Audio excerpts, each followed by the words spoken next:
Ao anatin'ny tontolon'ny fampandrosoana ny Madagasikara sy ny fiarahamiasa amin'ny firenena sy ireo sehatra avy any ivelany ihany. Tetikasa telo goavana be izao izay miompana indrindra amin'ny fanjarian-sakafo sy ny sakafo ary ny fampitomboana ny voka-bary ihany koa no nataon'ny fitondrana malagasy, fanjakana malagasy sony niaraka tamin'ny banky iraisam-pirenena sy ny governemanta japoney tamin'ity androany ity. Raha Mandriamanala manao fanadihadiana eo amin'ny sariny mamy Samuel kosa. Tetikasa roa mifototra amin'ny fanjarian-sakafo sy ny sakafo no nanoloran'ny banky iraisam-pirenena famatsiam-bola ho an'ny fanjakana malagasy. Ny voalohany dia tetikasa vonjimaika momba ny fanjarian-sakafo mitetina hatrany amin'ny 520 tapitrisa dolara. Ny tetikasa faharoa kosa dia mikasika ny fanampiana vonjimaika eo amin'ny sakafo, fanabeazana ary fahasalamana, mitetina 10 tapitrisa dolara ny tetikasa. Ampiasaina amin'ireo faritra ny aran'ny tany sy ny fandalovan'ny andiam-balala moa ireo tetikasa roa ireo.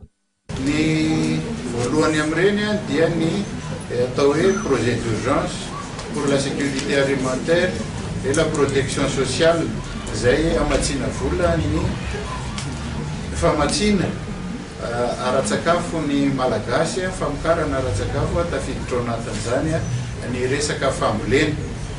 Ary eo ihany koa zany le atao hoe pozenjy, le teo aloha moa zany le atao hoe pursaps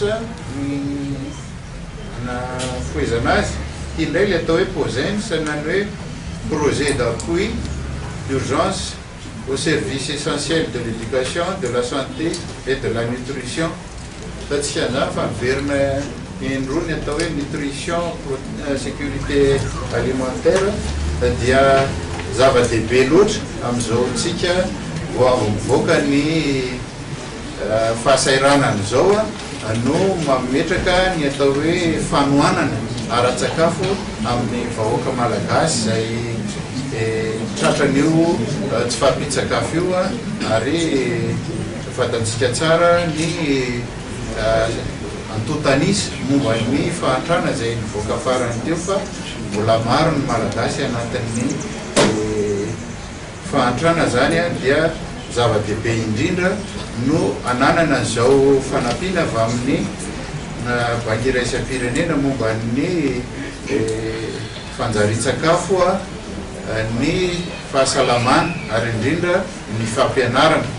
Ankoatra dia misy ny tetikasa mitetina 12,920 tapitrisa dolara izay fanampiana avy amin'ny governemanta japoney makasika ny fampitomboana ny voka-bary any Mavoay, Itasy ary Aloatra Mangoro. Notanterahana androany ny fanaova-tsy ny mpiara-miasa teo amin'ny banky iraisam-pirenena sy ny ministeran'ny vola sy ny teti-bola izay nosoloan'Andriamatoa isany Lantonienne Rasolo Elson sy Marc Landal tena. Misy ihany koa ny fanaova-tsy ny mpiara-miasa teo amin'ny fanjakana malagasy tamin'ny alalan'ny ministra vola sy ny teti-bola sy ny filohan'ny filakevim-pitantanana ny fidy Andriamatoa Ajo Andriananarivelo eo amin'ny fanatanterahana tetikasa vonjimaika momba fananjarian-sakafo sy ny fiainana ara-tsosialy.